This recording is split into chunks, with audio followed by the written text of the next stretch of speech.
This video shows how to buy shares of Cirata Plc and answers the query, how to buy shares of Cirata Plc in a simple walkthrough. Cirata Plc is a company listed on the LSE PLC under the ticker CRTA.L, and this short guide explains the basic context of the business and where it trades. This is educational content only and not financial advice. You will need to use a broker to buy the stock. I use eToro as an example to demonstrate the process. After registering, you must verify your account, which typically requires an identity document, and you will also need to add funds before placing a trade. Open the platform search and type the ticker CRTA.L to find Cirata Plc. Confirm you selected the correct listing by checking the market and company names shown in the results.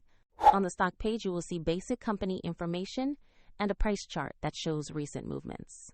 Verify the company description and ticker to ensure this is a correct Cirata Plc before proceeding. To invest, click the Trade or Buy button, choose the amount you want to place, then review the order details and confirm the trade. If the market is closed, the platform may queue the order or execute when it reopens, and if you do not have sufficient funds, the broker will prompt you to add money before confirming. Your new position will appear in the portfolio once the order is filled. For a direct link to the example platform, check the description below.